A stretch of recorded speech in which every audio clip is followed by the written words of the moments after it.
7-1-92.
क्यों जगह बदली? वो इधर एक जगह रहेगा तो ऐसा एक ही जगह रहेगा। ओम ओम बराबर है।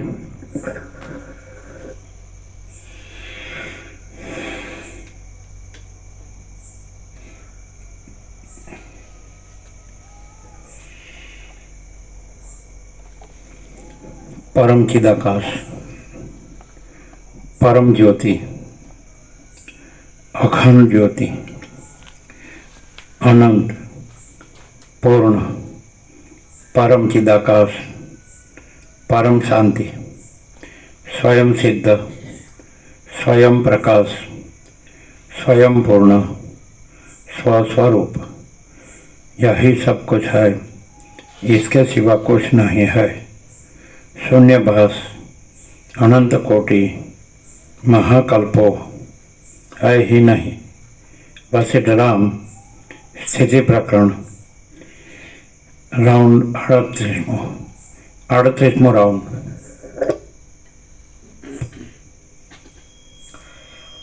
आद्य परब्रह्म सद्गुरुदेव की जय। ओम श्री परमात्मने नमः। सदग्रंथों शिरोमणि श्री योग वासिष्ठ महारामायण चतुर्थ प्रकरण स्थिति प्रकरण सर्ग 47मो पेज नंबर 511। माइक नीचू करो, मोटू नीचू जाए છે।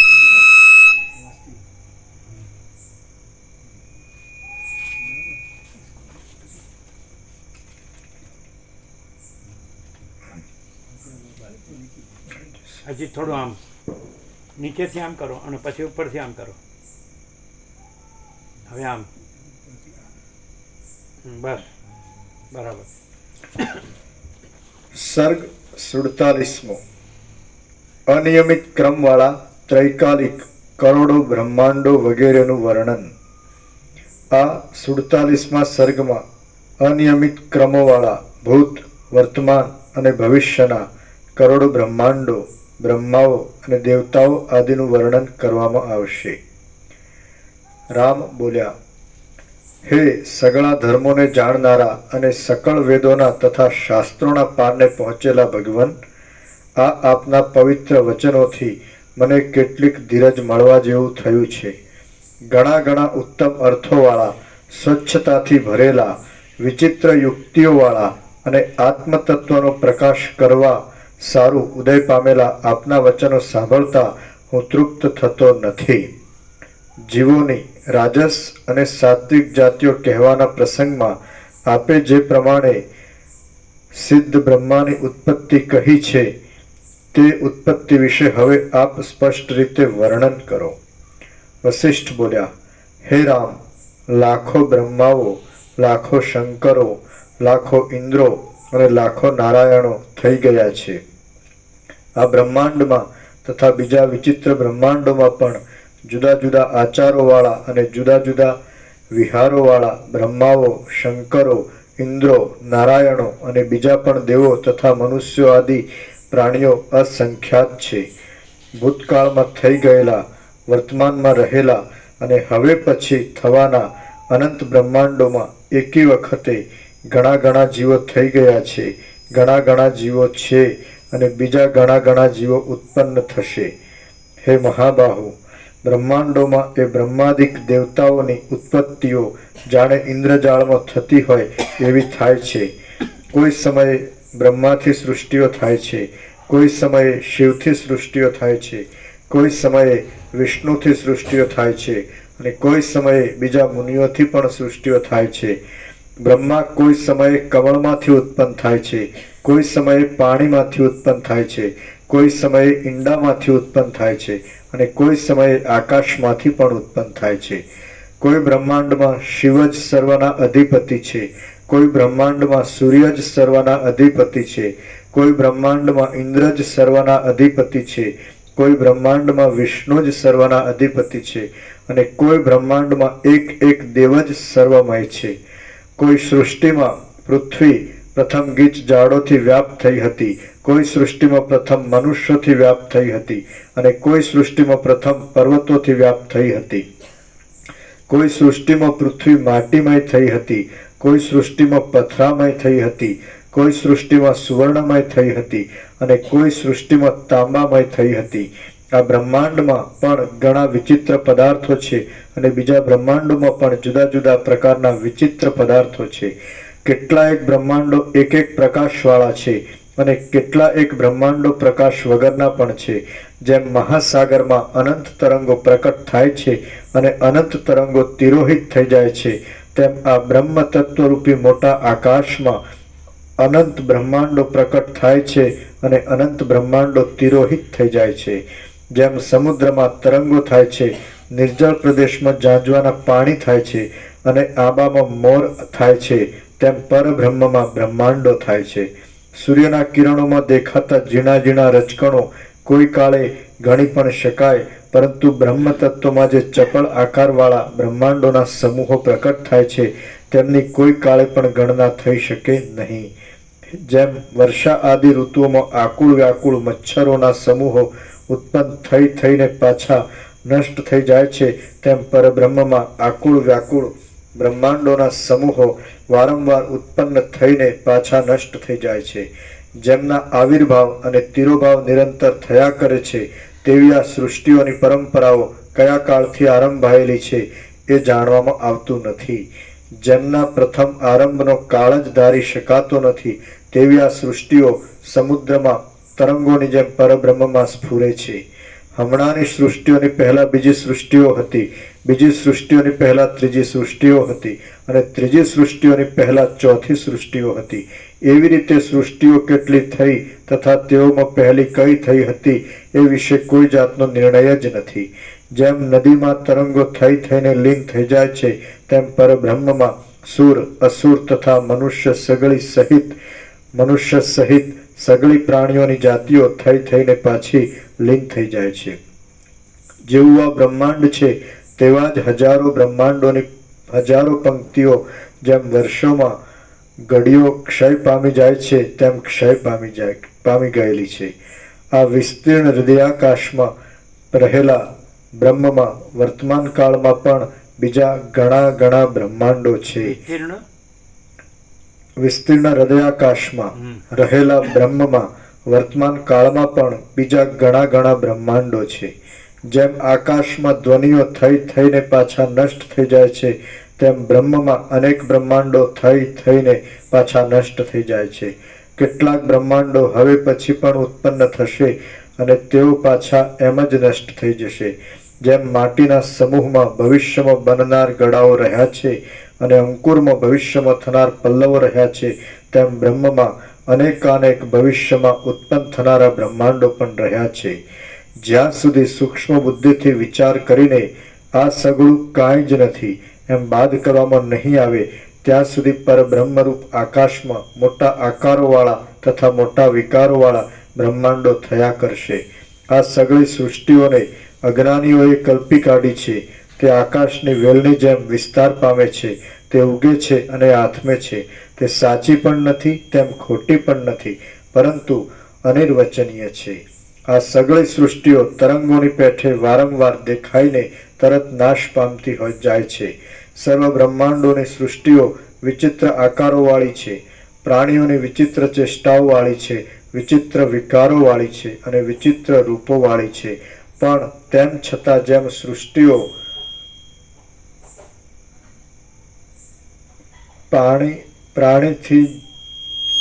પાણીથી જુદી નથી, તેમ સગળા બ્રહ્માંડોની સગળી સૃષ્ટિઓ આત્મતત્વથી જુદી નથી.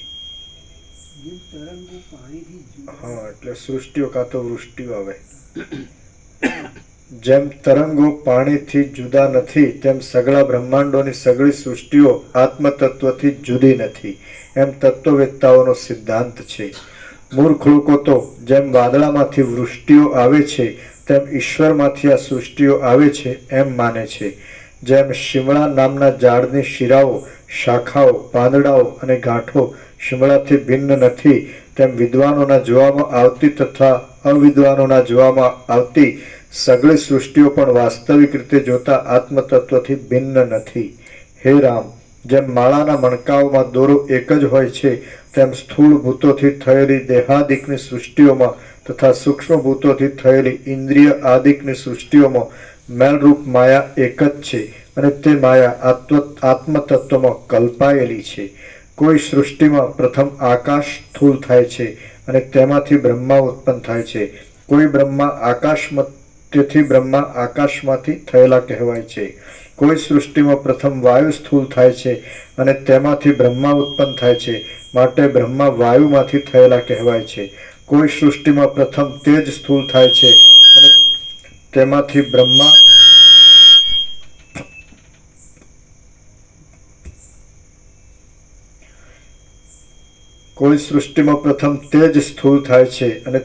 બ્રહ્મા ઉત્પન્ન થાય છે, માટે બ્રહ્મા તૈજસ કહેવાય છે. કોઈ સૃષ્ટિમાં પ્રથમ જળ સ્થૂળ થાય છે અને તેમાંથી બ્રહ્મા ઉત્પન્ન થાય છે, માટે બ્રહ્મા જળમાંથી થયેલા કહેવાય છે. કોઈ સૃષ્ટિમાં પ્રથમ પૃથ્વી સ્થૂળ થાય છે અને તેમાંથી બ્રહ્મા ઉત્પન્ન થાય છે, માટે બ્રહ્મા પાર્થિવ કહેવાય છે.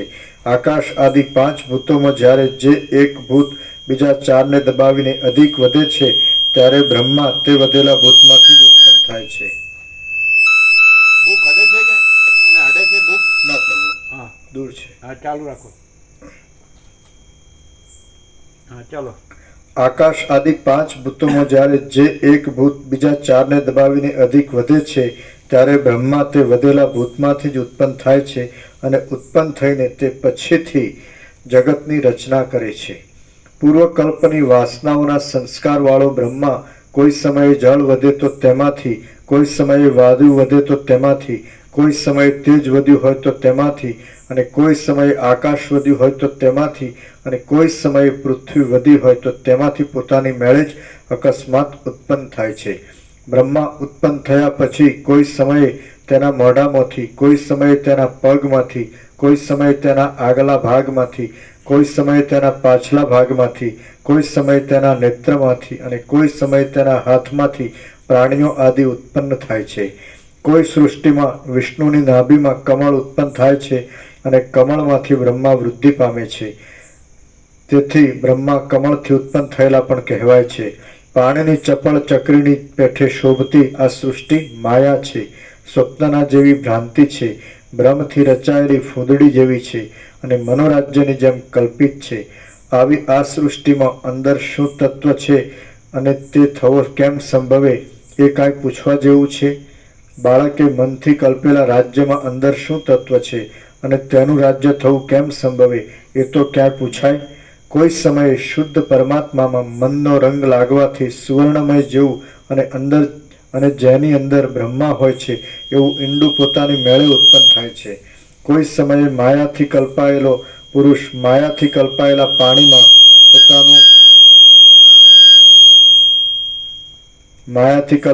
પાણીમાં પોતાનું વીર્ય નાખે છે અને વીર્ય નાખવાને લીધે પાણીમાંથી કમળ અથવા મોટું બ્રહ્માંડ ઉત્પન્ન થાય છે. કોઈ સમયે પૂર્વકલ્પનો સૂર્ય આ કલ્પમાં બ્રહ્મા થાય છે. કોઈ સમયે પૂર્વકલ્પનો વરુણ આ કલ્પમાં બ્રહ્મા થાય છે અને કોઈ સમયે પૂર્વકલ્પનો વાયુ આ કલ્પમાં બ્રહ્મા થાય છે. હે રામ, આ પ્રમાણે આ વિચિત્ર પ્રકારની અનેક સૃષ્ટિઓ બ્રહ્માની ઘણી ઘણી વિચિત્ર ઉત્પત્તિઓ થઈ ગઈ છે. બાકી પરમાર્થતઃ એ સૃષ્ટિઓ અસત જ છે. આ સગળી સૃષ્ટિ કેવી છે તેના ઉદાહરણ માટે મેં તમારી પાસે એક બ્રહ્માની ઉત્પત્તિ કહી અને તેમાં કાંઈ નિયમ જ નથી. આ પ્રમાણે સગળી સૃષ્ટિઓની સ્થિતિ વિશે સમજી લેવું. આ જે સંસાર છે તે મનનો જ વિલાસ છે એમ તમને સમજાવવા માટે મેં તમારી પાસે સૃષ્ટિ થવાની પદ્ધતિ કહી. જીવોની સાત્વિક આદિ જે જાતિઓ છે તેઓ પણ આ રીતે જ થયેલી છે એમ સમજવાને સારું પણ તમારી પાસે સૃષ્ટિની આ પદ્ધતિ કહી. વારંવાર સૃષ્ટિ થયા કરે છે, વારંવાર નાશ થયા કરે છે, વારંવાર દુઃખ થયા કરે છે, વારંવાર સુખ થયા કરે છે, વારંવાર જ્ઞાનીઓ થયા કરે છે, વારંવાર અજ્ઞાનીઓ થયા કરે છે, વારંવાર બંધ હોવાની કલ્પનાઓ થાય છે અને વારંવાર મોક્ષ હોવાની કલ્પનાઓ થાય છે. વળી વારંવાર સૃષ્ટિ સંબંધી ભૂત, ભવિષ્ય તથા વર્તમાન પદાર્થોમાં સ્નેહ દ્રષ્ટિઓ થાય છે. જેમ પ્રકાશ કરનારા દીવાઓ વારંવાર ઠરી જાય છે અને વારંવાર પ્રકટ થાય છે, તેમ બ્રહ્માદિકના શરીરો પણ વારંવાર મટી જાય છે અને વારંવાર પ્રકટ થાય છે. દીવાઓની ઉત્પત્તિમાં તથા બ્રહ્માના શરીરોની ઉત્પત્તિમાં અને દીવાઓના વિનાશમાં તથા બ્રહ્માના શરીરોના વિનાશમાં કાળની અધિકતા વિના બીજું કશું અંતર નથી. કૌંસમાં દીવાઓ થોડીવાર રહે છે અને થોડીવારમાં નાશ પામે છે અને બ્રહ્માના શરીરો ઘણા કાળ સુધી રહે છે અને ઘણે કાળે નાશ પામે છે. કૌંસ પૂરો. ફરી ફરી સતયુગ થાય છે, ત્રેતાયુગ થાય છે, દ્વાપરયુગ થાય છે અને કળયુગ થાય છે. આ ચક્રની પેઠે જગત વારંવાર આવર્તન પામ્યા જ કરે છે. જેમ પ્રત્યેક પ્રાતઃકાળે વળી દિવસ થાય છે તેમ પ્રત્યેક સૃષ્ટિના વળી મન્વંતરોના આરંભ થાય છે. વળી કલ્પોની પરંપરાઓ થાય છે તથા તે કાર્યોના આરંભાદિક થાય છે. કાળના દિવસ, રાત્રિ, પહોર અને ઘડી આદિ અંશોના સપાટામાં આવતું જતું આ સગળું જગત વારંવાર થાય છે અને તે છતાં કાંઈ પણ વારંવાર થતું નથી. જે પ્રમાણે પથરા નીચે ટાંચ છે, આ જગતના વારંવાર થવારૂપ જે વાત ચાલે છે તેને વચમાં છોડી દઈને હવે પ્રાસંગિક વાત ચલાવે છે. જે પ્રમાણે પથરા આદિના પછાડ વગરના અત્યંત તપેલા લોઢાના ગોળામાં અગ્નિના કણો સ્વાભાવિક રીતે રહે છે, તે પ્રમાણે પરબ્રહ્મમાં આ સગળા પદાર્થો સ્વાભાવિક રીતે સર્વદા રહેલા છે. જેમ વૃક્ષમાં ફળ તથા પુષ્પ આદિ સગળું કોઈ સમયે ગુપ્ત અને કોઈ સમય દેખાય એવું રહે છે, તેમ પરબ્રહ્મમાં આ સગળું જગત ગુપ્ત અને કોઈ સમય દેખાય એવું રહ્યું છે. આ સગળું જગત ચૈતન્યના વિવર્ત રૂપ છે અને તે વિવર્ત સર્વદા આવા જ આકારવાળો છે. જેમ નેત્રના ઊંચકવાથી ચંદ્રમાં બેપણું પ્રતીત થાય છે, તેમ માયાના સંબંધથી પરમાત્મામાં સૃષ્ટિ ઉત્પન્ન થયેલી પ્રતીત થાય છે. જેમ ચંદ્રમાંથી વિસ્તીર્ણ કિરણો પ્રકટ થાય છે, તેમ પરબ્રહ્મમાંથી આ વિસ્તીર્ણ દેખાવ માત્ર સૃષ્ટિઓ પ્રકટ થાય છે. આ સૃષ્ટિઓ પરબ્રહ્મથી જુદી નથી, તે છતાં અજ્ઞાનને લીધે ન્યારી હોય એવી લાગે છે. હે રામ, સર્વશક્તિઓવાળા પરબ્રહ્મમાં વાસ્તવિક રીતે અસંગપણું અને અદ્વિતીયપણું છે. એટલા માટે તે પરબ્રહ્મમાં આ સંસાર કદી પણ છે જ નહીં. તેમજ હે રામ, પરબ્રહ્મમાં જગત કદી પણ આવા આકારમાં આરંભવાળું હોય એમ નથી, કારણ કે સર્વશક્તિઓવાળા પરબ્રહ્મમાં જગતનું બીજપણું સર્વદા છે. આ પ્રમાણે છે એટલા માટે અધિષ્ઠાનરૂપ ચૈતન્યની સત્તાથી જ પ્રકાશતો આ સંસાર જ્યાં સુધી તેનું અધિષ્ઠાન નહીં જણાય ત્યાં સુધી રહેશે અને અધિષ્ઠાન જણાશે ત્યારે નહીં રહે એમ હમણાં કહી શકાય છે અને તેમ કહેવું યોગ્ય છે. હે મહાબુદ્ધિમાન રામ, અધિષ્ઠાન કેવી રીતે જાણે? અધિષ્ઠાન આધારભૂત મૂળ તત્વ. એટલે જ્યાં સુધી આ બધામાં ખરેખર શું છે, સત્ય શું છે, તત્વ શું છે એ ન જાણે ત્યાં સુધી આ સૃષ્ટિઓની ભ્રાંતિ જણાય. આ બધું કહેવાનું એમ છે. આ બ્રહ્માંડો કે સૃષ્ટિઓ કે સંસારો કે જગતો કે જીવો કે આ બધું આકાશને આકાશમાં બધું દેખાય, બધું અનંત સૂર્યો કે અનંત બ્રહ્માંડો કે અનંત સૃષ્ટિથી પ્રળય કે અનંત નામરૂપ.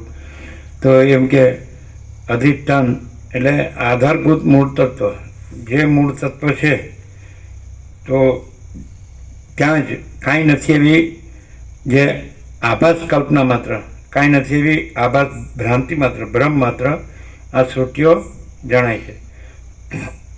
પણ જે છે એ જે સત તત્વ છે એને જાણવામાં આવે તો આ સૃષ્ટિઓની ભ્રાંતિ રહેતી નથી. એટલે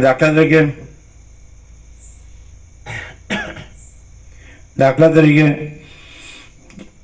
કે આપણે સ્વપ્નમાંથી જાગૃત થઈએ પછી સ્વપ્ન જાણતું નથી, એમ એ તત્વમાં જાગૃત છે એટલે તત્વબોધ. તો તત્વને બધા શું કહે છે? પરમાત્મા કહે છે, ચિદાકાશ કહે છે, બ્રહ્મ કહે છે, આત્મા કહે છે, સચ્ચિદ આનંદ કહે છે, ગોડ કહે છે, ભગવાન કહે છે, પ્રભુ કહે છે, ઈશ્વર કહે છે. પણ તો શબ્દથી બધા શબ્દો જાણે છે. ખરેખર એને એ જે છે એને અનુભવતા નથી, ખાલી શબ્દો જ બોલે છે બધા. કારણ કે એને ક્યાંય વાંચ્યા હોય, સાંભળ્યું હોય એટલે શબ્દોમાં બોલે છે, અનુભવ નથી. જો અનુભવ હોય તો આ ભ્રાંતિ દેખાય જ નહીં. આ હું શું ના જગત છે, આ બધું જન્મે છે ને મરે છે, આ ઉત્પન્ન થાય છે ને લય પામે છે, લીન થાય છે, આ કાંઈ દેખાય જ. તો અધિષ્ઠાનને જાણવાથી, અધિષ્ઠાનને આત્મા કીધો છે એટલે આત્મજ્ઞાન અથવા બ્રહ્મજ્ઞાન, તત્વજ્ઞાન. તત્વ કયો, બ્રહ્મ કયો, આત્મા કયો, આ તો એટલે શું? અધિષ્ઠાન કેવી રીતે જણાય? આધારભૂત આ બધું છે આખું એને. તો શબ્દોમાં તો બધા જાણે, શબ્દોમાં બધા જાણે કે પરમાત્મા છે, પરબ્રહ્મ છે, પરમેશ્વર છે, પુરુષોત્તમ છે, પરમપદ છે, પરમ કૈવલ્ય છે, પરમ સત છે, પરમ ચૈતન્ય છે, પરમ પ્રકાશ છે, પરમ આનંદ છે, પરમ શાંતિ છે, મને પરમ પ્રેમ, પરમ શાંતિ, પરમ અમૃત, પરમ તૃપ્તિ, પરમ સંતોષ, પરમ પૂર્ણતા, પરમ સમતા, પરમ સમાધાન, પરમ કલ્યાણ, પરમ all and soul, all and all. એટલે જ બધું છે એ તત્વ. મૂળ તત્વને જાણવાથી આ સૃષ્ટિરૂપી સંસારરૂપી ભ્રાંતિ રહેતી નથી. પછી એ પરમ તત્વની પરમ શાંતિ જ રહે છે, જે રામ ચાહે છે, પરમપદમાં પૂર્ણ વિશ્રાંતિ. તો હવે શબ્દ તો બધા જાણે છે. યોગ વાસિત ન વાંચ્યો હોય ને, અરે ઉપનિષદો ન જાણતા, અરે જગતના કોઈ પણ ધર્મના શાસ્ત્રો ન જાણતા હોય ને એ લોકો જાણે છે કે ભગવાન છે, કોઈ શક્તિ છે કે પ્રભુ છે કે ઈશ્વર છે. કોઈ બ્રહ્મ શબ્દ ન જાણતો હોય તો પણ જાણે છે કે આત્મા છે. તો પછી એ બધા જાણે છે, પણ બધાને ભ્રાંતિ તો છે જ, સંસારની ભ્રાંતિ છે જ. જે ખરેખર એને જાણે છે ને અનુભવે છે ને એ રહે છે તો એને સંસારની ભ્રાંતિ નથી. તો ખરેખર કેવી રીતે જાણવું? એટલે અધિષ્ઠાનને જાણવું એટલે શું? આ તો મેઇન પોઈન્ટ આવ્યો. આપણે જવા જ દેતા નથી ને. જે ઉત્પન્ન થતું હોય, નાશ પામતો હોય એને આપણે શું કરવું છે? એટલે જવા દીધું. પણ આને ન જવા દેવાય. જો કયો હવે એ તો બધા કહે કે મેં આ યોગ વાસિત ઘણી વાર વાંચ્યું છે, સાંભળ્યું છે, ઉપનિષદો વાંચ્યા ને, બ્રહ્મસૂત્ર, ગીતા, સાંકર, વેદાંત, બ્રહ્મજ્ઞાન બધું વાંચ્યું, સાંભળ્યું છે ને, હું ભણ્યો છું ને, બધું મને યાદ છે ને, બોલી શકું છું ને. એ નહીં, તો સંસાર ભ્રાંતિ ચાલુ છે તો જાણ્યું નથી. આ સૃષ્ટિ ભ્રાંતિ ચાલુ હોય કે આ તો બધું આકાશ છે, વાયુ, તેજ, જળ, પૃથ્વી છે, આ સૂર્ય, ચંદ્ર, તારા છે, આકાશ ગંગા છે, અનંત તારા છે, અનંત સૂર્ય છે, અનંત બ્રહ્માંડો છે, અનંત સૃષ્ટિ છે, પ્રલય, અનંત નામરો બધું દેખાય. બધાને હાવ અજ્ઞાનીઓ તો એ નહીં દેખાય છે કે આ બધું દેખાય. એટલે સૃષ્ટિ તો દેખાય જ છે. અને એ પાછા કે ભગવાન જ સાચા છે, પણ એ કે પણ એ પાછા દુઃખી જ હોય, એને અશાંતિ જ હોય, એને અભાવ મળતો ન હોય, એની ઈચ્છા પૂરી થતી ન હોય.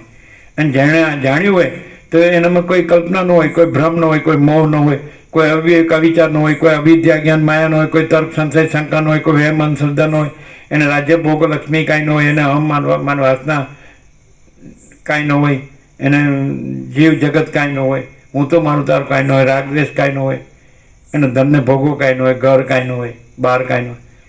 તો આ તો બધા જાણે છે અને બધાને બધું જ કે ભાઈ આ સાચું છે, એ તો સાચું હોય, એના વગર તો કાંઈ નથી એમ કે પાછા એના વગર પાંદડું હલતું નથી એમ કે. તો પછી પોતાની આ બધી દુઃખ અશાંતિ તો મળતા નથી, અભાવ મળતો નથી, ઈચ્છા પૂરી થતી નથી, બધાના ચક્કર તો ચાલુ છે, સંકલ્પ વિકલ્પ, આશા તૃષ્ણા, એષણા, કામના, ઈચ્છા. કોઈને પણ આ ભૌતિક જગત છે એનું બધું જ હોય. આપણે એમ કે મિનિમમ પ્રિલિમિનરી લિવિંગ નેસેસિટીઝ, પ્રાથમિક જીવન જરૂરિયાત કે અન્ન, વસ્ત્ર, રહેઠાણ, દવાદાર, શિક્ષણ, તેને બધું હોય. તો એને કે આ થોડું એટલે એને જરૂર ન હોય, બિનજરૂરી નકામું, એને કે આ થોડું તમે રાખશો તોય લઈ લે, લ્યો એનું હે કામ આવશે, હશે તો કામ આવશે. હા કામ એના 8-10 મણ લાકડામાં નાખવા, કામ તો આવે જ ને, કામ તો આવે. આપણે જોવે, બધાને જોવે, એના કરતાં બધા પાસે વધુ હોય. શું કહે છે? કોઈ પણ હશે ને એમ પાછા કહે ખરા કે ભૂખ્યા ઉઠાડે છે પણ ભૂખ્યા સુવાડતો નથી, કીડીને કણને હાથીને મણ, નથી કહેતા? એ તો પછી તે એવું છે. તો ચિંતા તો હોય જ, ઊંઘ ન આવતી હોય, ખાવું ન ભાવતું હોય, પછી ઈચ્છા હોય કે ચાલો થોડુંક આ મળે તો સારું, થોડા પૈસા મળે તો સારું, થોડા ભોગો મળે તો સારું, થોડું આપણે ઘર વાખરો મળે તો સારું, ઘર મળે તો સારું, આમ તેમ, કોઈ કામ ધંધો મળે તો સારું. લ્યો, કોને બધું નથી? બધું ન હોય એવું બતાડો. કીડીને કણ ને હાથીને મણ એમ કે નથી. તો પછી હું છે હું એટલે પાછું એમ જાણે છે ભાઈ ઉપરવાળો તો સબ જાણતા હે. પાછું એ પાછું ઉપરવાળા ભાઈ ઉપરવાળો બધું જોવે છે એ જોઈ. પણ તારને કેમ શાંતિ નથી? જો તને એમ હોય ને કે ભાઈ મને હું એટલું બધું તો મારી બુદ્ધિ નથી કે વસીટ જેટલો હું નથી થઈ ગયો કે હું એ થઈ ગયો, હું આ નથી ને હું એ છું ને એટલું બધું હું પહોંચેલો નથી, તોય પણ વિવેક સંતોષ શાંતિથી દરેક માણસ જીવી શકે. અજ્ઞાની પણ કોઈ ધર્મ ન જાણતો હોય ને, કોઈ ગુરુ ન જાણતો હોય ને, કોઈ શાસ્ત્ર ન જાણતો હોય ને, એ મોટા મોટા શબ્દો બ્રહ્મ ને પરમાત્મા ન જાણતો હોય ને, તો માણસમાં કુદરતી વિવેક સંતોષ શાંતિની સંવેદના મૂકી છે કે નહીં? એનામાં સંવેદન છે કે નહીં? એ બધું જોઈ શકે છે, જાણી શકે છે, અનુભવી શકે છે, કરી શકે છે કે નહીં? તો એમ કે ચલો અમે એવા જોયા જ માણસો જે ધારે તો વધારી શકે, તો કે નહીં આપણને જે છે એ બરાબર છે, ભગવાને જે આપ્યું છે સંતોષ છે, એટલે દાલ રોટી રામ રામ, કંઈક વધારવાનું નહીં. એ જે કામ કરતો હોય એને જે એનું સમજાય છે કે નહીં, અને આનંદથી જીવતા પાછા, આનંદ પ્રસન્ન, દુઃખ નહીં, વધારે જોવે છે એવું નહીં. એટલે જેટલું જોવે ને એટલું જ મળતું હોય, એટલું જ લેતો હોય પોતાનું મહેનતાણું, તો એને આનંદ હોય અને ઘસઘસાટ ઊંઘતો હોય અને દિવસે કામે બરાબર કરતો હોય. એમ કહે ને ભાઈ ભગવાને દિવસ કામ કરવા માટે બનાવ્યો ને રાત્રે વિશ્રામ માટે. તો એવું સાદું જીવન, ઉચ્ચ વિચાર પાછળ, અંદર ઉચ્ચ વિચાર, બોલો બધું સરસ, સ્વસ્થ, તંદુરસ્ત, અને ભોજન પ્રસાદે બરાબર લે, ઊંઘે સારી આવે સારું. અમે એક ડૉક્ટરને પૂછ્યું હતું, નરોત્તમ પ્રભુ હતા, કડીમાં એ શિક્ષક હતા, પ્રોફેસર, વિસનગર, ઉમિયા થ્રેસર, મણિપ્રભુ અને નરોત્તમ પ્રભુના જમાઈ હતા ને, એણે ઓપરેશન કરેલું, એ પેલું હર્નિયાનું, પંકજ પ્રભુ વિસનગર, એને જમવાનું કીધેલું, અમને કીધેલું નરોત્તમ પ્રભુ. એટલે અમે એક જ ડાઇનિંગ ટેબલ પર બંને પ્રસાદ લેતા હતા, અમે પંકજ પ્રભુ, એ સર્જન હતા. એટલે બધું કે તંદુરસ્ત માણસ કોને કહેવાય? એ લોકો તો માણસને પણ ખબર, મનોવિજ્ઞાનની ખબર, શરીર વિજ્ઞાન બધું જાણતા, અનુભવી, સરસ ઓપરેશન. બરાબર. પ્રહલાદ પ્રભુ લઈ ગયા હતા. એટલે પછી અમે કીધું તંદુરસ્ત કોને કહેવાય? સ્વસ્થ એટલે કે જે સારી રીતે પોતાનું કામ કરી શકે, જે સારી રીતે જમી શકે, ભોજન લઈ શકે, અને જેને સારી ઊંઘ આવતી હોય એ માણસ તંદુરસ્ત. હવે અત્યારે એવો માણસ તો કોઈ દેખાતો જ માણો બેઠો. ગમે આખો વેદાંત બ્રહ્મનો ખાવ હોય તો કે ખાવું નથી ભાવતું, ઊંઘ નથી આવતી, શાંતિ નથી, સારી શું છે પડો. કેવું કેટલા એકદમ મને શું કહેવાય છે ને કે આપણે વેદાંત બ્રહ્મની જરૂર નહીં, એવો સરસ અને પ્રેક્ટિકલ અનુભવનો ઉત્તર. કારણ કે આખું શરીર વિજ્ઞાન, મનોવિજ્ઞાન જાણે, જીવ વિજ્ઞાને જાણે, અને આ દેશમાં એટલે આત્મા પરમાત્મા જાણતા જ હોય. હવે તો ડૉક્ટર બોલતા થઈ ગયા છે કે ભગવાન શબ્દ બોલે છે લોકો. કારણ કે આ લોકોનું શું છે, બધા ભેગા થાય ને એટલે કે સારા મારા માટે આ લોકોનું સમાધાન, દર્દીઓને સમાધાન કેમ આપવું, શાંતિ કેમ આપી, એટલે ભગવાન શબ્દ વાપરો એટલે પેલાને શ્રદ્ધા હોય જ. ગમે તે હોય ને કે ભગવાન કરે તો સારું થઈ જાય કે આવું.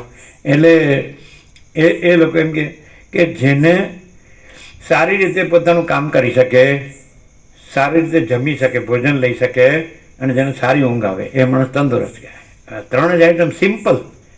હવે બધાની પાસે કામ તો સારી રીતે કરી શકે તારે તો કામ ચોર હોય, સારી રીતે ભોજન લઈ શકે તો જેમ તેમ કાંઈ આચાર વિચાર આહાર વિહારનો ઢંગધડો જ ન હોય, ગમે એમ ખાતો પીતો હોય.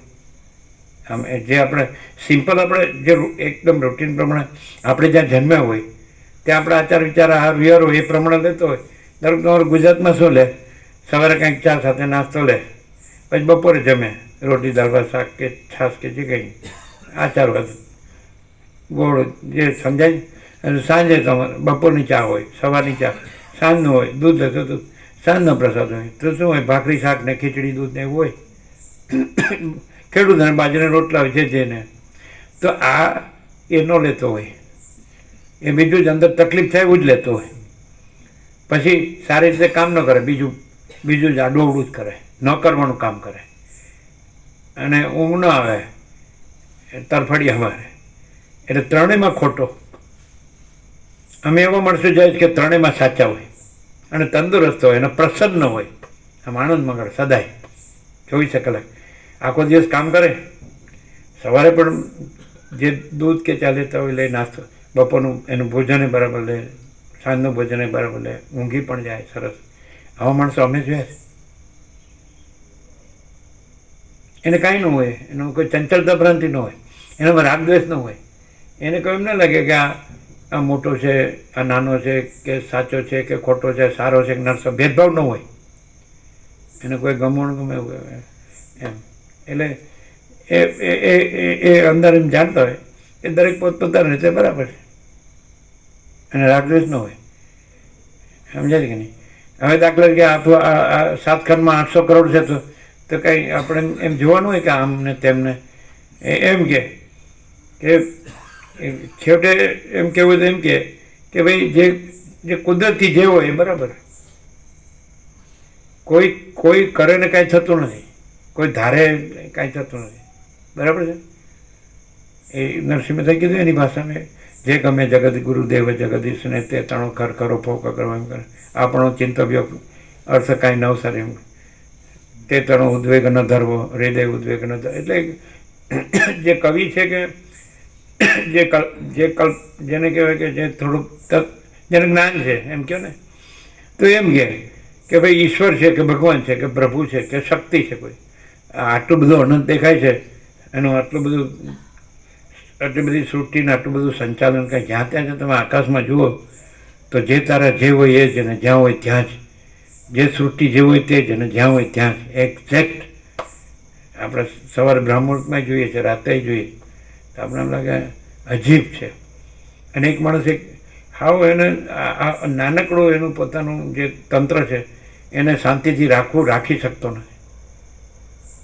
આટલું અનંત તંત્ર ને એની સ્વસ્થતા, એની યથાર્થતા, સમ્યકતા, એક તારો આમ જો અનંત તારા, આમ ક્યાંય આગા પાછા નહીં, ઇન ટાઈમ. તમે ધ્રુવ જુઓ, સપ્તર્ષિ જુઓ, શર્મિષ્ઠા જુઓ, શુક્ર જુઓ, બુધ જુઓ અને બીજું બધું ઘણું તો રોજ જોઈએ. મંગળ જુઓ, બધું દેખાય. તો અમે એની જગ્યાએ અને આ માણસ આ નાનકડું તંત્ર, હવે એ જ સર્વસ્વ છે. એ શક્તિ ગયો કે જે કહેવાય એ જ સર્વસ્વ છે, whole and soul, whole and all. અને બધું એ જ છે. એ પોતે જ બધું છે. અને આ બધું એનામાં જ એણે જ બધું રૂપ ધર્યું છે. એ જ બધું કરે છે. રામકૃષ્ણ પરમહંસનું સાર એક જ છે કે તે જ બધું થઈ રહ્યું છે, તે જ બધું કરે છે. એમાં બધું આવી ગયું. એ કાંઈ વેદાંત બ્રહ્માંડ ભણ્યા નહોતા, પણ એ અનુભવથી બોલતા હતા કે બંગાળીમાં બોલે તીની સબ હોય રહે છે, તીની સબ કરશે. બંગાળીમાં એવું બોલતા. અને ગુજરાતી એવું થાય, તે જ બધું થઈ રહેલું છે, તે જ બધું કરે છે. હવે આટલું તો જો હૃદયમાં થઈ જાય ને તો એ સ્વસ્થ થઈ જાય. પણ આમ કેવું હું કેવું આમ હુંકાર કેવો કરે, આખો લાલ થઈ જાય ને, મગજ ચડી જાય, ગરમ થઈ જાય. જો શેને માટે પણ એટલે તું તે જ બધું થઈ રહ્યું છે, તે જ બધું કરે છે. આટલું જોઈએ ને તો માણસ એકદમ પરમ શાંત થઈ જાય, સ્વસ્થ થઈ જાય, એકદમ સારી રીતે દિવસને એને કરવાનું કામ કરે. ભગવાને હાથ પગ આપ્યા છે, આંખો આપી છે, નાક આપ્યું છે, મોઢું આપ્યું છે, જીભ આપી છે, કાન આપ્યા છે, મગજ આપ્યું છે. બધી શક્તિઓ કેટલી બધી બીજા જીવો છે તો એની પાસે આટલી બધી શક્તિઓ નથી. તમે આજે જે કહો એને એ જે તે જ બધું થઈ રહ્યું છે, તે જ બધું કરે છે, એને તમે જાણી શકો એવી તમને બધી સગવડ આપી છે કે આવી પવિત્ર શાંતિની જગ્યા કે જેમાં બીજું કાંઈ કરવાનું નહીં કે જે તમને મગજને તકલીફ કરે કે શરીરને તકલીફ કરે કે મનને તકલીફ, જીવને તકલીફ કાંઈ. અને તમે શાંતિથી એ તે જ બધું થઈ રહ્યું છે, તે જ બધું કરે છે, શાંત. પછી ચંચળતા ભ્રાંતિ રાખવાનું ક્યાં છે? તો મને આમ હોય તો આમ સારું, આમ હોય તો આમ થાય છે ને આમ ને આમ કરો ને તેમ કરો ને શું છે? પછી સંકલ્પ વિકલ્પ થાય જ નહીં. કારણ કે એ ન હોય તો બરાબર. વિવેકાનંદ એવું કીધું છે કે તમે એવું કહો છો કે તે જ બધું થઈ ગયું છે, ઈશ્વર કહો કે જે કહો, ઈશ્વર જ બધું થઈ ગયું છે અને ઈશ્વર જ બધું કરે છે એમ તમને થાય જ. એટલે કે હા, તો પછી તમને કોઈ વિચાર આવે, સમજાય? તો પછી એ જ બધું હોય તો તમને વિચાર ન આવવો જોઈએ. વિચાર આવે તો તમારા મગજના ડૉક્ટરને બતાડવું પડે. વિવેકાનંદ એવું કહે. કારણ કે વિચાર શેનો આવે છે? તો એ નથી તો તમારે વિચાર કરવો પડે. વિચાર આવે છે એટલે સમજી લેવું કે તમે એને જાણતા નથી કે તે જ બધું થઈ રહ્યું છે, તે જ બધું કરે છે.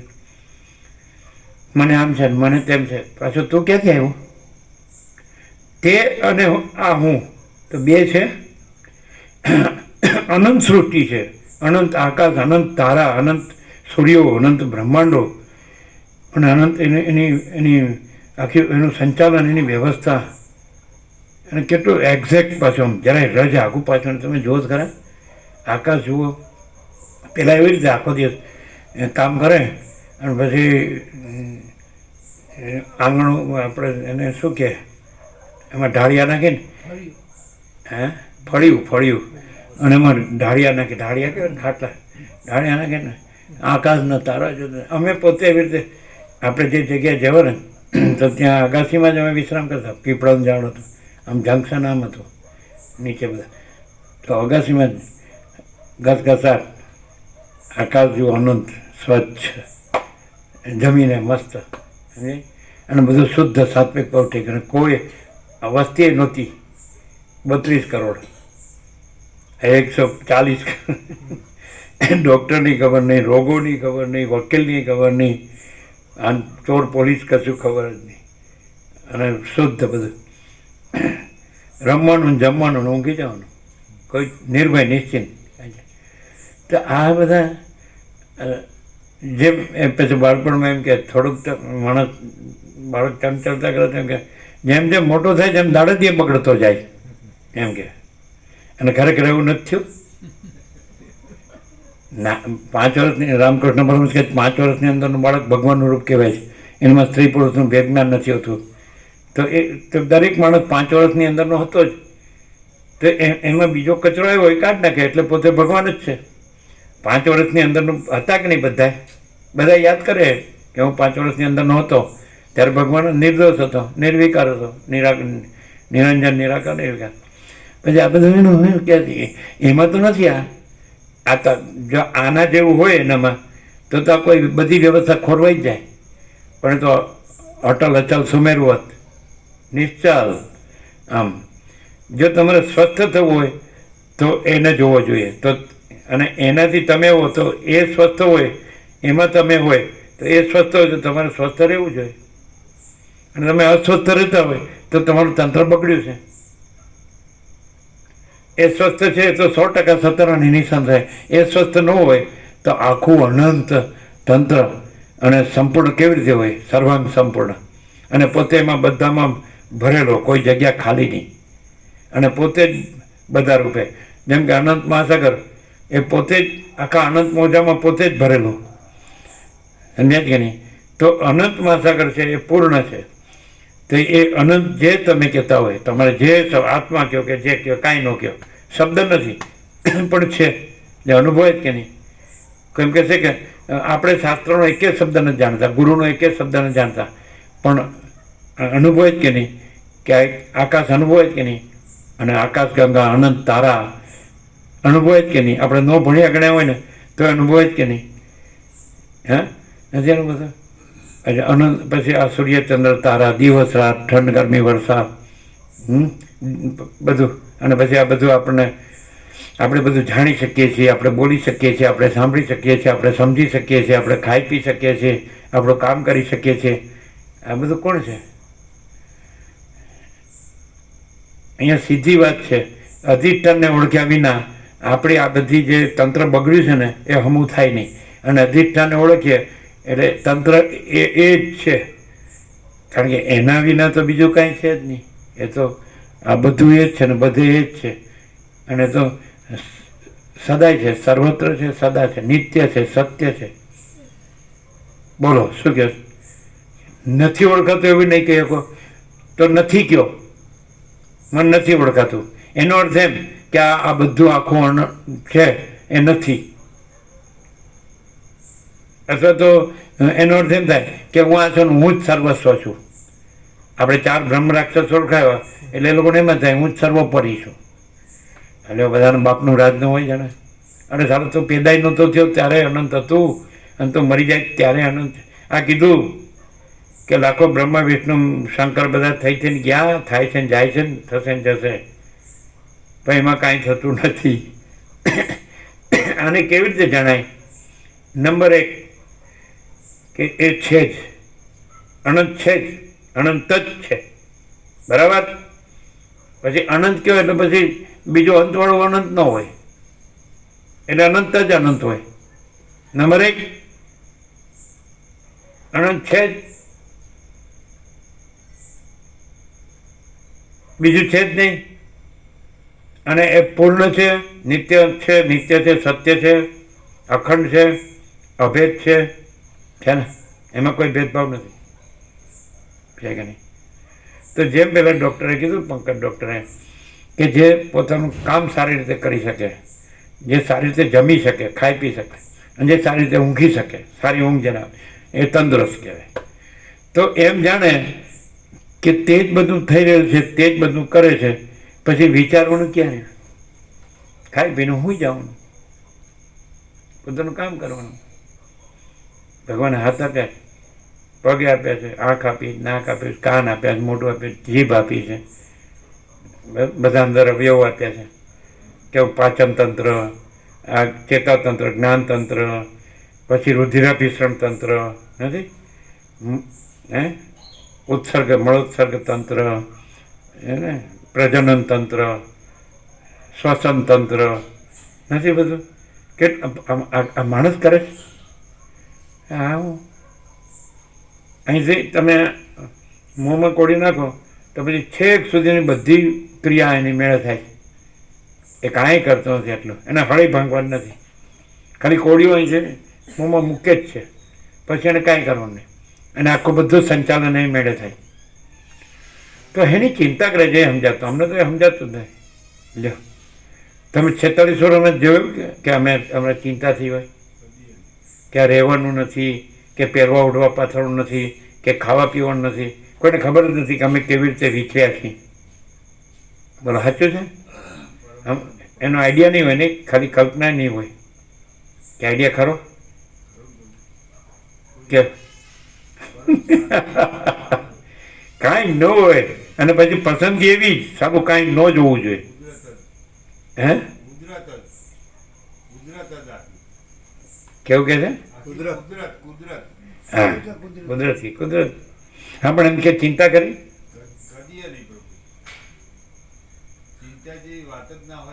ભય, શ્રમ, શોક, મોહ, દુઃખ, મલિનતા, સંતાપ કુછ નહીં. હા, અનંત આનંદ, અનંત શાંતિ, અનંત પ્રકાશાત્મ પહેલેથી નેટ. એ શું છે? એ જ એ છે. એ આ નહીં, એ આનું નથી. અનંત હોય તો આ તો આટલું જ છે, અને આ તો થયું નહોતું અને રહેશે નહીં, તો એનું થોડું હોય. જે સદાય રહ્યું છે, જે સર્વત્ર રહ્યું છે, સદા રહ્યું છે, અને જે ભરપૂર કોઈ જગ્યા ખાલી નથી, પૂર્ણ રહ્યું છે, તો એનો પહેલેથી અનંત પ્રકાશ, અનંત આનંદ, અનંત શાંતિ, આ સહજ પહેલેથી જ નેટ. અને એમાં આ કાંઈ નહીં, પાછું એ જ દેખાતું હતું, અને એમાં આ નહોતું દેખાતું, અને બીજું કાંઈ નહોતું દેખાતું. જો શબ્દ આજનો છે આપણો, એના ઉપર જ છીએ. અધિષ્ઠાનને જાણ્યા સિવાય તો પછી એ બધી ભ્રાંતિ થઈ છે તો કે ના, એ કાંઈ છે જ નહીં એમ કે છે. તો એનો અર્થ એમ થાય કે માણસે આ આખી સૃષ્ટિની ભ્રાંતિ ક્યાં થઈ છે પહેલાં શોધી કાઢવું પડે. એ જે સુખદેવે જનકને પૂછ્યું કે સંસાર ક્યાં થાય છે અને કેવી રીતે શાંત થાય, તો કે સંસાર મનમાં થાય છે, અને મન શાંત થાય એટલે શાંત થાય. લ્યો, આ લોકોના રસ્તા કેવા છે? આમ સીધા ચોખ્ખા રસ્તા, ઇન્ટરનેશનલ હાઈવે, આંતરરાષ્ટ્રીય ધોરી. હવે મનના ખોટા ચક્કર ચલાવ્યા કરે અને કે મને શાંતિ નથી. અરે પણ શાંતિ જ છે. આ તો અમારી, બોલો, અમારો સંપૂર્ણ સ્વાનુભવ છે. એ કેવી રીતે સિદ્ધ થાય? અનંત પ્રકાશ, અનંત આનંદ, અનંત શાંતિ જે છે તે જો હૈ સો હૈ. અમે નહીં કે જો હૈ સો હૈ. બધા એમ જ કહે છે, જેણે અનુભવ્યું તો કે જે છે તે જ. અમે એ જ કહીએ છીએ, અને અમે એ જ અનુભવ્યું. તો પણ એને તમે એમ કહેશો અમે બોલી શકીએ, તો કોણ ના કીધું? બોલો. તમને પણ સ્વીકાર થશે. તમે ભલે ચંચળતા ભ્રાંતિવાળા રહ્યા છો, તો તમને એવી ખબર પડે કે જે છે તે તો છે જ, જે તે જ બધું થઈ રહેલું છે, તે જ બધું કરે છે. આ બધું ભરેલું છે, કોઈ જગ્યા ખાલી નથી. રજ એ બીજી જગ્યા નથી, રજ એ બીજી વસ્તુ નથી. હવે જોજો કે એ અનંત પ્રકાશ છે, એ અનંત આનંદ છે, એ અનંત શાંતિ છે. તો જ્યાં સમજાય કે નહીં, જુદું બીજું કોઈ ન હોય, જુદું બીજું કાંઈ ન હોય, જુદું બીજું કાંઈ થતું ન હોય, તો ત્યાં કોણ હોય? એને જાણવા માટે જે જુદો બીજો છે એનાથી ન જણાય. એ જ છે અને જુદો બીજો નથી, એવી રીતે જણાય. એ જ all and soul, all in all છે, એવી રીતે જણાય. આજે એમાં જુદો બીજો નથી, એ જુદો બીજો થઈ અને ઓલ એન્ડ સોલ થવા નીકળ્યો છે. આ કોઈના બાપનું રાજ નથી. 8-10 મણ લાકડા તૈયાર જ છે. હવે જો ખબર પડે ને, હાવ સહેલું છે. તમને એવું લાગે કે અમને ખાલી અભ્યાસ છે એટલે સમજાવતા સારું આવડે, તો તમે એમ કહો કે તમે 46 વર્ષથી જોતા હો કે અમને આનંદ નથી, દુઃખ છે થોડું ઘણું. પછી અમને અનંત પ્રકાશ નથી, અજ્ઞાન અંધકાર છે થોડો ઘણો. અમારે અનંત આનંદ નથી, થોડું ઘણું દુઃખ છે. અથવા અનંત શાંતિ નથી, થોડી ઘણી અશાંતિ છે. એવું જોયું હોય એવી પળ બતાડો. પછી આપણે ચોઈસ જુઓ ને, તમારી બહિર દ્રષ્ટિ હોય, બાહ્ય દ્રષ્ટિ હોય, સ્થૂળ દ્રષ્ટિ, કે ભાઈ માણસ છે અને એકલા વિચરે છે, ભાઈ એકલો વિચરે છે, બધું બોલે છે, પણ જ્યાં ક્યાંય પણ રહે. કેવી આપણે આ એક વાત કરેલી છે કે ભાઈ અમને આ બધાને 7 ખંડ 800 કરોડને બધું દેખાય, તો તમને દેખાતું છે? દેખાય. આપણે કીધું પેલા રમણ પ્રભુ હતા ત્યારે કીધું હતું ને, જેમ કે એને ખરણાનું ઘર છે ને એને પેલું એ કરવું છે, રિનોવેશન ને બધું. તમે કે રમણ પ્રભુ ત્યાં ઊભા હોય ને અમે ઊભા હોય, નાનું ગોલકૂચ છે. તો એ રમણ પ્રભુ દેખાય, તમને નથી દેખાતું? દેખાય છે ને. પણ એના સંબંધી રમણ પ્રભુમાં જે ચંચળતા ભ્રાંતિ હોય એ અમારામાં જરાય નથી. હવે એક જ દ્રષ્ટાંત લીધું એવું આખા વર્લ્ડનું લઈ લો, આખા અનંતનું લઈ લો. અનંત સંપૂર્ણ અસ્તિત્વ બધાને દેખાય, તમને નથી દેખાતું? દેખાય જ ને. એના સંબંધમાં, એ જ અનંતના સંબંધમાં બધામાં જે ચંચળતા ભ્રાંતિ છે એ અહીં હોય તો બતાડો. દેખાવું એક વસ્તુ છે અને ચંચળતા ભ્રાંતિ હોવી ને ન હોવી એ બીજી વસ્તુ છે. જો અહીં જો હૈ સો હૈ, તે જ બધું થઈ રહ્યું છે, તે જ બધું કરે છે, અને પછી જુદો બીજો કોઈ ન હોય, જુદું બીજું કાંઈ ન હોય, જુદું બીજું કાંઈ થતું ન હોય, એ જ છે નિરંજન, નિરાકાર, નિર્વિકાર, એક જ, અદ્વિતીય, અનાદિ, અનંત, અનંત, અખંડ, અભેદ, મહાસામાન્ય અને અનંત સંપૂર્ણ, અનંત સર્વતઃ અને અપરિચ્છિન્ન શક્ય છે. એ જ છે બસ.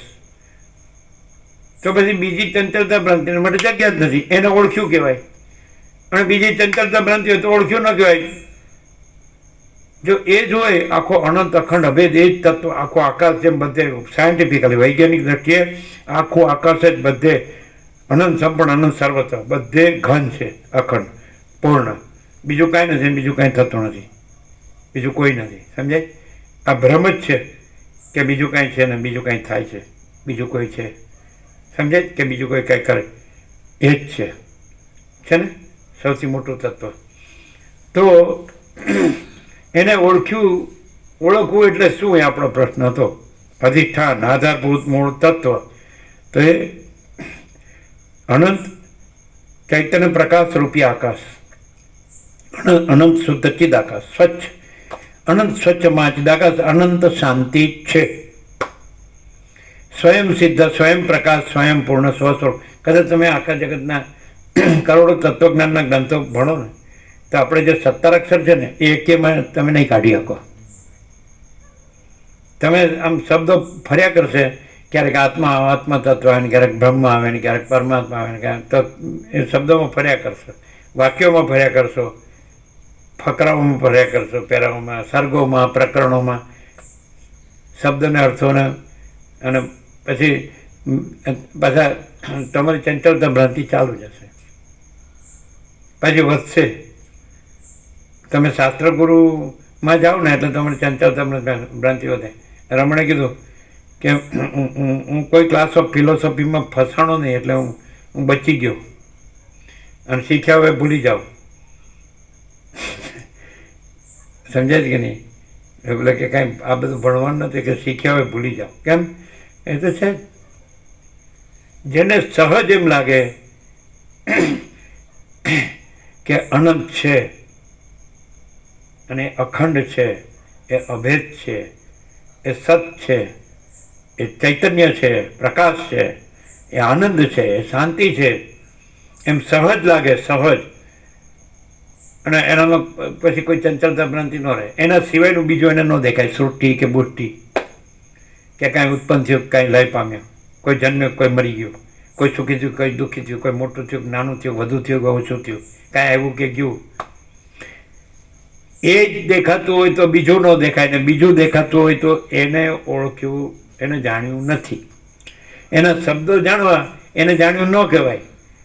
તો હવે શું લક્ષણ કહેશો કે એને જાણ્યું હોય તો એ જે છે એ જ રહ્યું હોય, બીજું કાંઈ ન રહ્યું હોય તો એને જાણ્યું કહેવાય.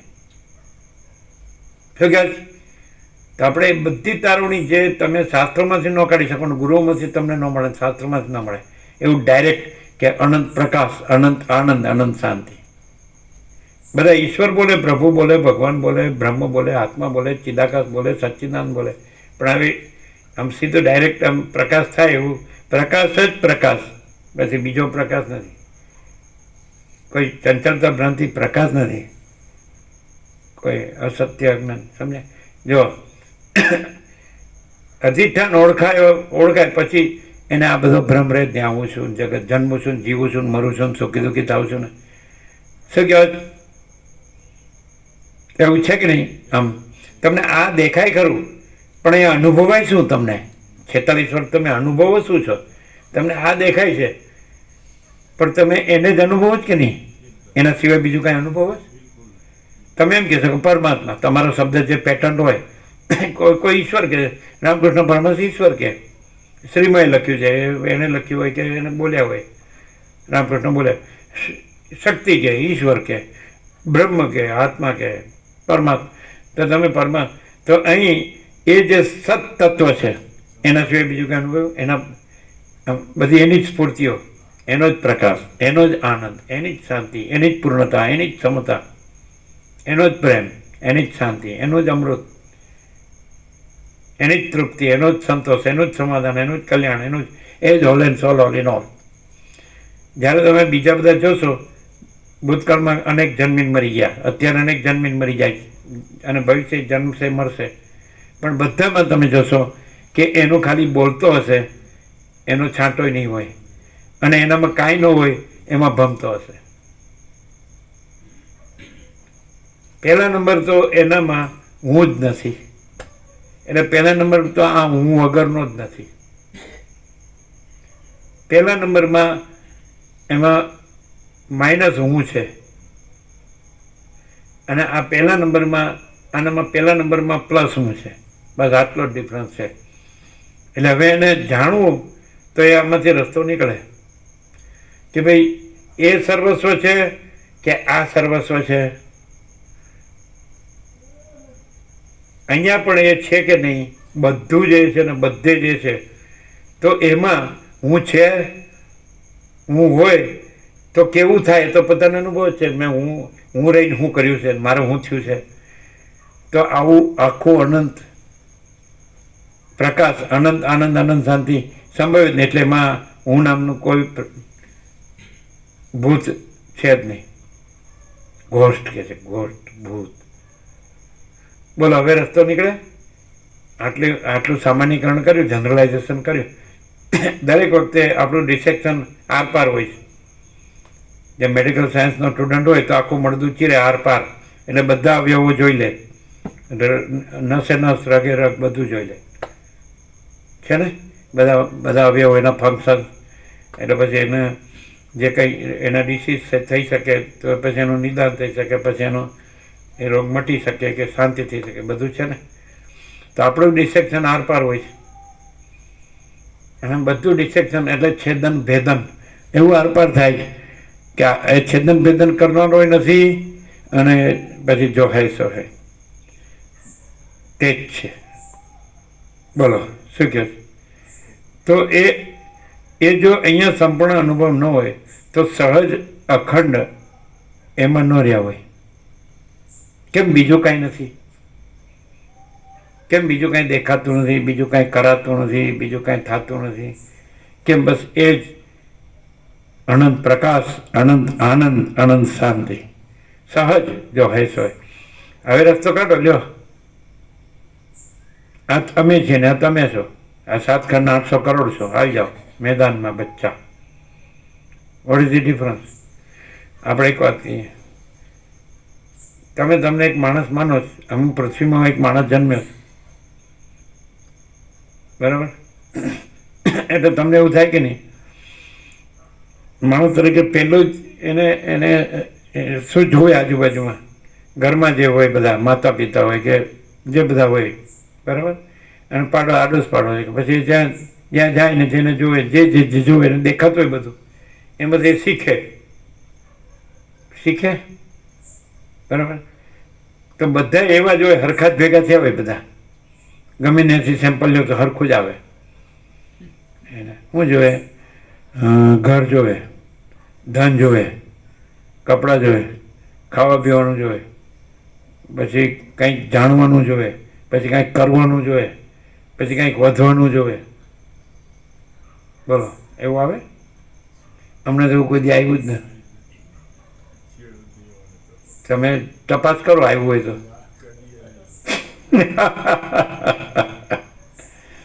અને પાછું જોવે એને કરતાં વધુ હોય ને તોય હક ન હોય, ઉપરથી દુઃખ વધ્યું હોય તો એ પછી ખબર ન પડે કે આ મારી ઝંઝાળ છે, હું વધારું છું, માયા, આ મારું અજ્ઞાન છે, આ મારી કલ્પના, મારો ભ્રમ, મારો મોહ, અવિવેક, અવિચાર છે, બધું એનું દુઃખ છે. અને આ બધું કાંઈ જરૂરનું નથી.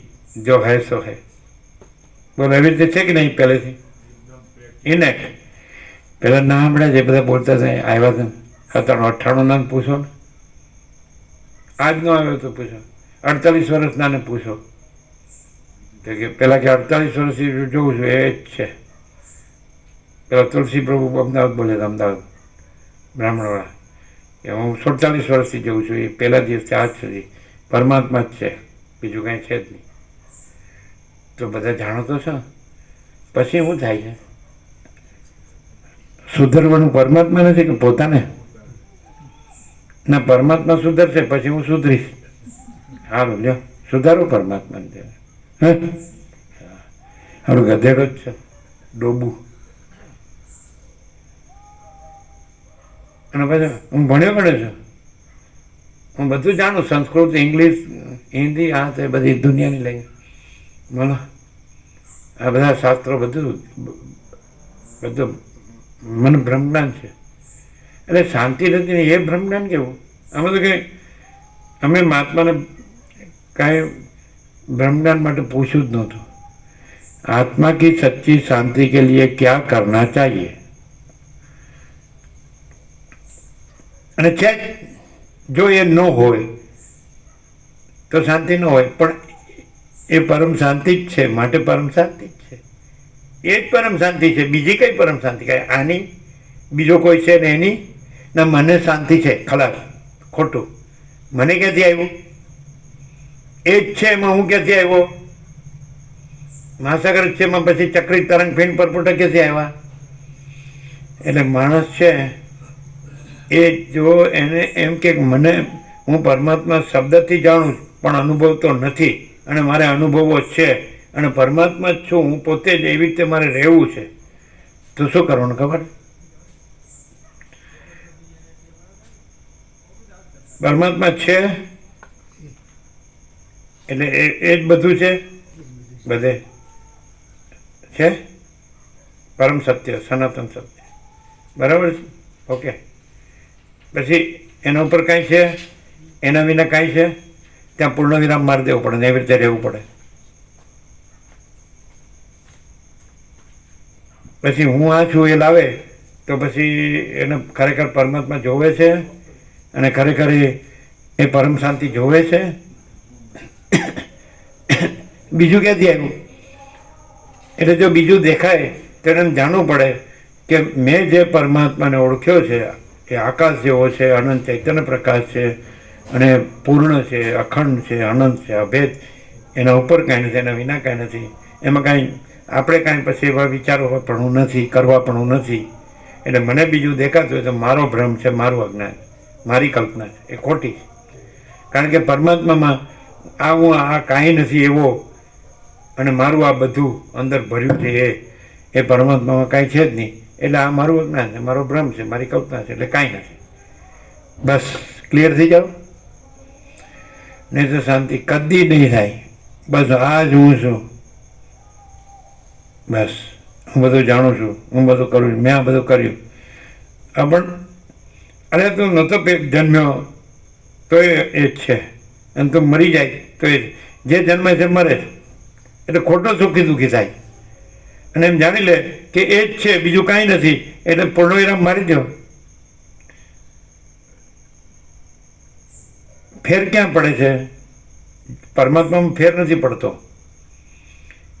હવે એ અનંત છે, ચૈતન્ય પ્રકાશ, અનંત ચૈતન્ય શાંતિ, તો એમાં હું નથી. આકાશમાં કાળું ટપકો કલંક બતાડો તો પરમાત્મામાં અહમરૂપી કાળું ટપકો કલંક હોય. માણસ અને રમણે કીધું ને, જ્યાં અહંકાર નથી હોતો ત્યાં પરમાત્મા સ્વયં પ્રકાશે છે. અહંકાર કાઢ નાખે, કામ પૂરું. હવે કેવી રીતે કાઢવો? તો હમણાં કીધું એમ અધિષ્ઠાનને જાણ્યા પછી અહંકાર રહેતો નથી. એટલે તમે જાણ્યું કે તો અનંત છે અને અહંકાર આ દેહ કેટલો છે, કેવો છે, એ તો જાણે છે પોતે. એટલે એનું હું જે કાંઈ નથી એનું હું, સમજે જ કે નહીં? તો એમાં ક્યાંથી હોય અનંતમાં? એટલે આ આપણો અજ્ઞાનનો ભ્રમ છે, અજ્ઞાનની કલ્પના છે. આ કાંઈ નથી, આ દેહે કાંઈ નથી ને આ દેહમાં હું કાંઈ નથી. અને એ આખું અનંત છે, એ અખંડ છે, એ અભેદ છે, એ સત છે, એ ચૈતન્ય છે, પ્રકાશ છે, એ આનંદ છે, એ શાંતિ છે. જેને ઓળખ્યું હોય એ જ રહ્યો હોય, એ બીજું કરવા રહે, બીજું છે નહીં એવું કરવા રહે. જેણે એ ઓળખ્યું હોય એ પરમપદ, તો એ જ કરવાનું, કારણ કે એમાં જ છે, એની બહાર તો છે જ નહીં. એને જુદો બીજો તો છે, જુદી બીજી કોઈ સત્તા નથી, જુદી બીજી કોઈ સ્ફૂર્તિ નથી. તો એ પોતે એ જ છે, પોતે જ પરમપદ છે. તો પોતે જ પરમપદ કેમ ન રહે? અને પોતે બીજું નથી એવું કામ રહે? નહીં ખ્યાલ આવતો. એ સત છે તો પોતે એમાં જ છે, તો એ જ છે, એનાથી ભિન્ન નથી. માટે પોતે સત કેમ ન રહે? અસત શું કામ રહે? અને ચિત્ત છે, ચૈતન્ય છે, પ્રકાશ છે, તો પછી એમાં જ પોતે છે, તો એ ચિત્ત તત્વ છે, તો પોતે એ જ છે. પછી અચિત શું કામ રહે? જડ શું કામ? જડ ભ્રમ શું કામ રહે? એ આનંદ છે, તો પોતે એમાં જ છે. એથી ભિન્ન કોઈ બીજી સત્તા નથી, સ્ફૂર્તિ નથી, પોતે એ જ છે, તો પોતે આનંદ જ રહે. પોતે દુઃખ શું કરવા રહે? આવી રીતે રસ્તો થાય. કાંઈ પોતે બીજો સ્પેશિયલ થવા જાય, એની હરીફાઈ કરવા જાય. પેલા જટાયુનું સંપાતિ સૂર્ય સાથે હરીફાઈ કરવા ગયા ઉપર, પછી બળ્યા ને પછી પડ્યા ને પછી ચંદ્રમાં મુનિના આશ્રમમાં ઘસડા થયા ને એનો ઉપદેશ આપ્યો.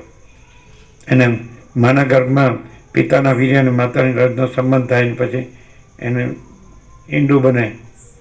પછી 4 દિવસ થાય, 8 દિવસ થાય, 15 દિવસ થાય, મહિનો થાય, 7 મહિના થાય, બહાર આવે.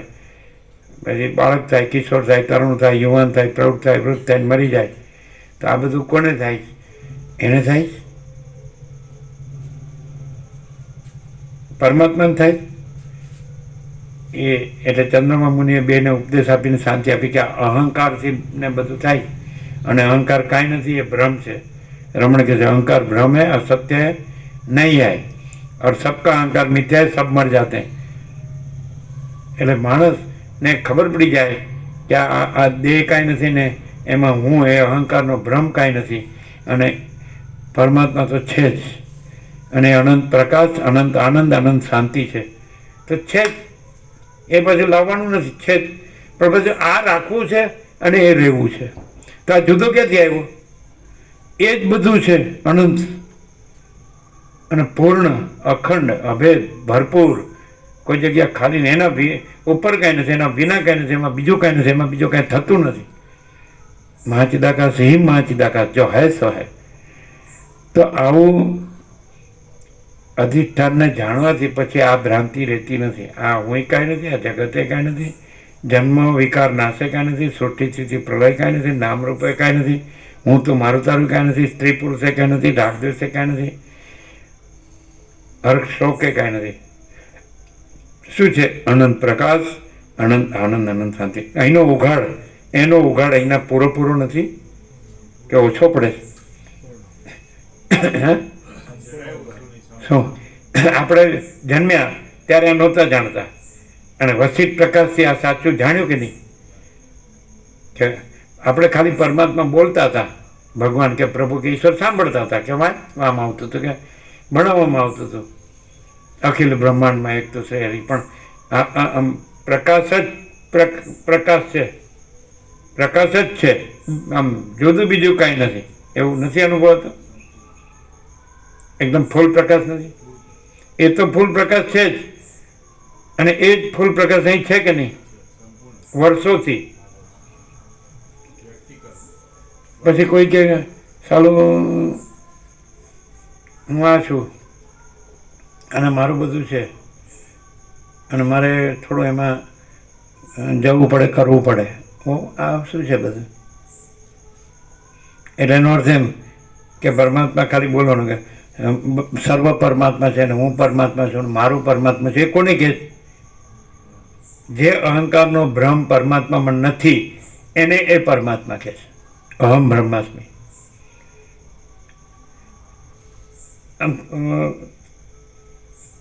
ક્લિયર નથી? ક્લિયર છે? પેલા ડૉક્ટરે કહ્યું એવી છે વિવેક સંતોષ શાંતિ ન જીવી શકાય? વિચારવાનું નહીં, એનો અર્થ એમ જો તમે વિચારો તો પરમાત્મા નથી. હે? વિચારવાનું આવે તો એનો અર્થ એ થાય કે પરમાત્મા નથી.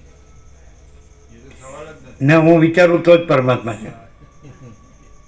હવે હું કરવું, હું ધ્યાન ધરું તો જ પરમાત્મા છે. હું આ વેદાંત બ્રહ્માંડ ભણું તો જ પરમાત્મા છે.